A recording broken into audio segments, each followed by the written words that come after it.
ሰላም ሰላም የኔ ውድ ቤተሰቦች እንዴት ናችሁልኝ? እኛ በጣም ደህና ነን፣ እግዚአብሔር የተመሰገነ ይሁን። ዛሬ ደግሞ ለየት ባለና በሌላ ቪዲዮ መጥቼላችኋለሁ። ሰብስክራይብ ስለምታደርጉኝ፣ ስለምታበረታቱኝ እንዲሁም ደግሞ ስለምትጽፉልኝ ኮሜንት ሁሉ በጣም እጅግ በጣም አመሰግናችኋለሁ። አሁንም ይህ ቪዲዮ ለመጀመሪያ ጊዜ የደረሳችሁ ቤተሰብ ያልሆናችሁ ሰብስክራይብ በማድረግ ቤተሰብ በመሆን ቪዲዮአችንን እንድታዩ፣ እንድትከታተሉን እንዲሁም እንድታግዙኝ በአክብሮት ጠይቃችኋለሁ። እና ዛሬ ደግሞ በጣም ለየት ያለ ቪዲዮን ይዤላችሁ የመጣሁት ከ7 ዓመት በላይ በጓደኝነት አብረን የቆየን ጓደኞቼ ዛሬ ቤቴ ይመጣሉ።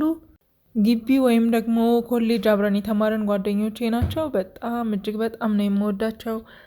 እዛ ከኮሌጅ ትምህርት ባለፈ ግቢ ጉባኤ ቤተክርስቲያን ደግሞ አብረን እናገለግል ነበርና በዛ አጋጣሚ መሰባሰቢያ ምክንያትን እንፈልግ ነበርና ከተመረቅን በኋላ ተለያይተን እንዳንቀር፣ የስራ ጉዳይ አለ፣ የራስ ህይወት አለ፣ ያ ሁሉ ነገር ለያይቶን እንዳይቀር በምን አጋጣሚና በምን ምክንያት እንሰባሰብ የሚል ሀሳብን አንስተን እዛ የምናገለግልበት ወይም የምንገለገልበት የግቢ ጉባኤ ቤተክርስቲያን የነበረው ቅዱስ ዮሐንስና የእመቤታችን ቅድስት ድንግል ማርያም ቤተክርስቲያን አንድ ላይ ያሉበት ነበረና እና እመቤታችንን ዘክር ተባብለን ተመካከርን። ከዛ በኋላ በወር አንዴ በየቤቱ እንዲደርሰን አድርገን ተሰባስበን መዘከር ጀመርን ማለት ነው። እና የዚህ ወር ዝክር እኔ ጋር ስለሆነ ነው ሽር ጉድ እያልኩ የምታዩኝ። የመጀመሪያ ምንጣፌን ማጠብ ነው የጀመርኩት። ከ3 ቀን እንደዛ በፊት ምንጣፌን ማጣጠብ ጀመርኩኝ። ትንሽ ቆሾብኝ ስለነበረ እንደምታዩት ሳሎኔ ውስጥ ሁኜ ነው ማጥበው። በጣም ትልቅም ስላልሆነ መንጣፌ ሳሎኔ ውስጥ ሁኜ እዛው እያፈሰስኩኝ ውሃውን እንደዚህ እንደምታዩት እየወለወልኩ በደንብ በጫማ ብሩሽ በዛ ነበር ሳጥቦ የነበረው እና በደንብ ጥርቱል ብሎልኛል። እንግዲህ እናንተም በዚህ መልክ ማጠብ ትችላላችሁ በዚህ አጋጣሚ። እና ምንጣፌን በማጠብ ነበረ ዝግጅቴን የጀመርኩት። ዩኒቨርሲቲ ወይም ኮሌጅ ተምራችሁ ግቢ ጉባኤን ተምራችሁበት ወይም የግቢ ጉባኤን ህይወት አልፋችሁ የመጣችሁ ካላችሁ እኔ አሁን ማጋራችሁ ሀሳቦች እያንዳንዱ ይገባችኋል ብዬ አስባለሁ። እኔ በዚህ በግቢ ጉባኤ ያገኘኋቸው ጓደኞቼ በቃ ህይወትን ያስተማሩኝ፣ ሃይማኖቴን እንዳውቅ የረዱኝ፣ ሰውነትን ያስተማሩኝ፣ በቃ ምን ብዬ ልንገራችሁ ማርያምን በጣም በጣም ነው የምወዳቸው። በጣም ልዩ ናቸው እውነት ለመናገርና ግቢ ጉባኤስ ያልቀየረው ሰው አለ ብዬ እኔ አላስብም። ይህንን ሀሳብ አመንጭቶ እንደዚህ አይነት ሀሳብ እንደዚህ አይነት ትምህርት እንድንማር ያደረጉንን ማህበረ ቅዱሳንን በዚህ አጋጣሚ ማመስገን እፈልጋለሁኝና ምንም ሃይማኖታችንን ክርስቲያን ከመሆናችን በዘለለ ምንም እናውቀው ነገር የሌለን የነበርን ልጆች በደንብ በተቻለ አሁንም ቢሆን ሙሉ እውቀት ኖሮኛል ለማለት ባልደፍርም ግን በቃ በተቻለ በጣም በጣም ብዙ እውቀትን እንድናገኝ አድርጎናል። ግቢ ጉባኤ በጣም ብዙ ነገርን አውቀናል። በሃይማኖታችን ያለን ነገር ብዙ ነገር እንድንቀይር ረድቶናል። ከቤተሰቦቻችን ጋር ያለን ሪሌሽንሺፕ ምን መሆን እንዳለበትም አስተምሮናል።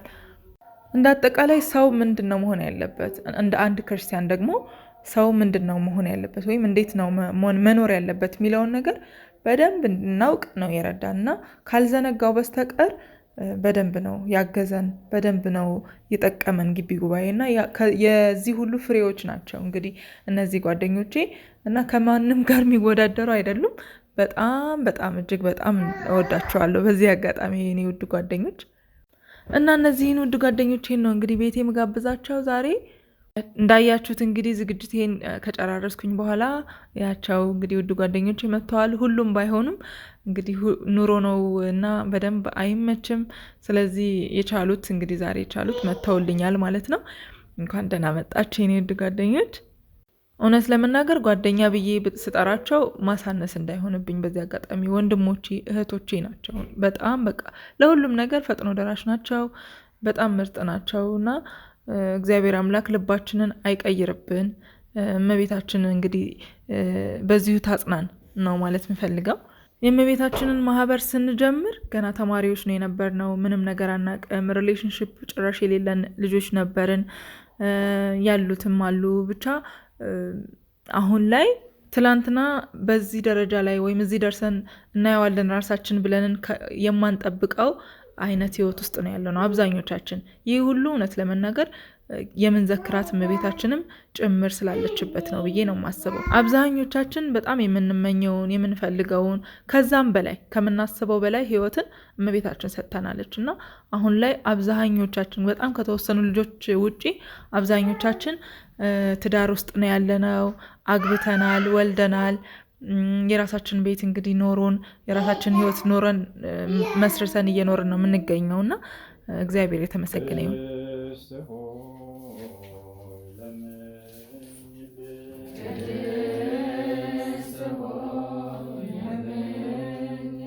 አሜን ቅድስት ሆይ ለምኝልን እያለን እንግዲህ እንደዚህ የለመናት እመቤታችን አላሳፈረችንም እና የብዙዎቻችንን ህይወት ባርካ በዚህ መልክ እንድንኖር አብቅታናለች።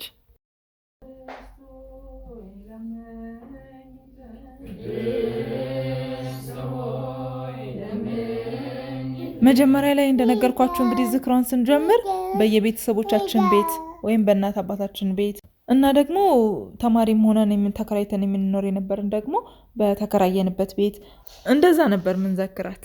የተረፈውንም አንስቶ ሰጣቸው። ስለ ቃሉ የእግዚአብሔር ስም የተመሰገነ አሜን።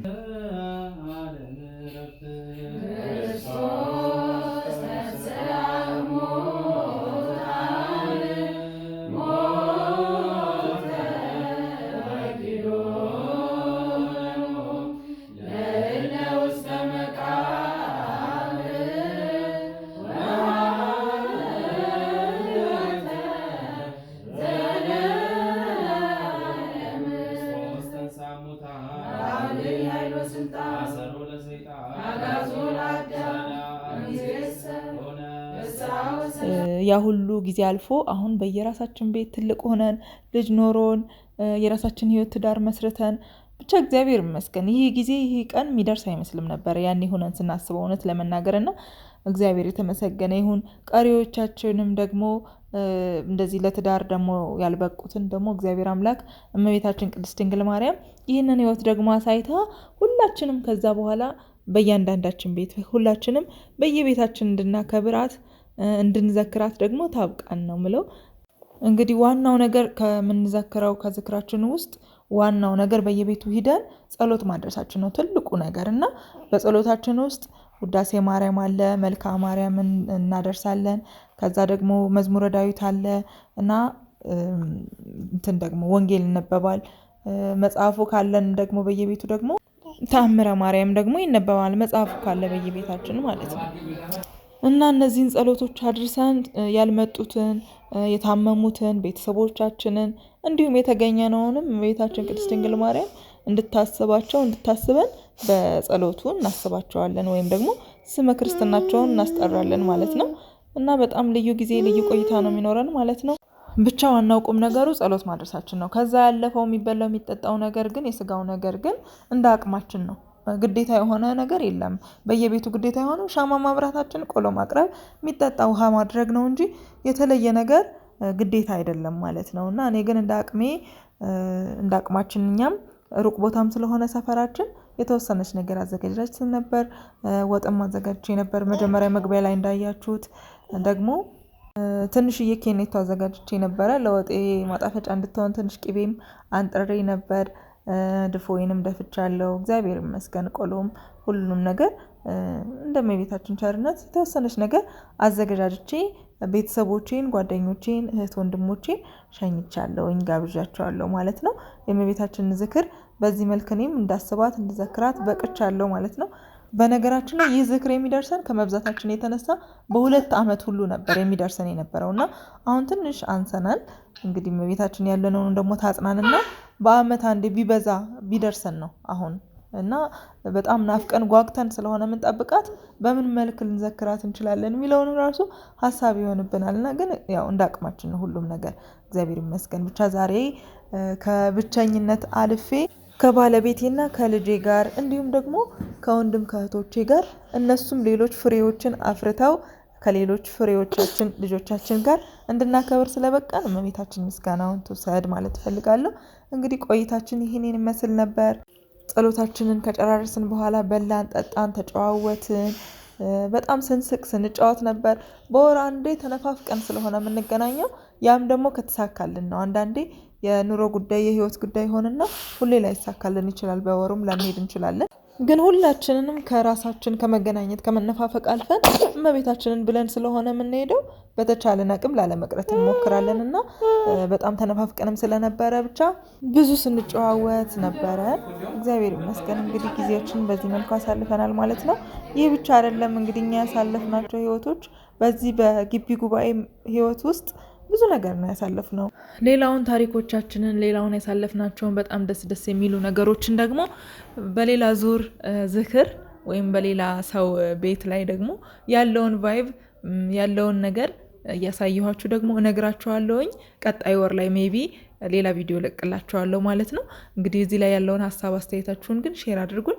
እናንተም ደግሞ ግቢ ጉባኤ ያሳልፋችሁ ደግሞ ብዙ ሰዎች ስለምትኖሩ እናንተም እንዴት እንደምታሳልፉ ትገናኛላችሁ የሚለውንም ደግሞ እንዲህ ሼር አድርጉኝ። ጓደኞቼ ወንድሞቼ ግን ከዚህ በላይ አልቆዩልኝም እና ሄዱ። ባዶ ሲሆን ቤቱ በጣም ነበር የከፋኝነት ለመናገር። እንግዲህ ሄዱብኝ። ለቀጣይ ወር በሰላም ያደርሰን። እመቤታችን ጸሎታችን ዝክራችንን ትቀበልልን። እንግዲህ ይመስላል ቆይታችን። አሁንም ቤተሰብ ያልሆናችሁና ሰብስክራይብ ያላደረጋችሁ ሰብስክራይብ በማድረግ ቤተሰብ እንድትሆኑ እኔንም እንድታግዙኝ ጠይቃችኋለሁኝ። ከዚህ በፊት የሰራኋቸው ሌሎች ቪዲዮዎችንም እንግዲህ ቼክ አድርጓቸው። በጣም ደስ ደስ የሚሉ ውሎዎችን ቆይታዎችን ከሞባይል ጋር ሼር አድርጌያችኋለሁ። ባይ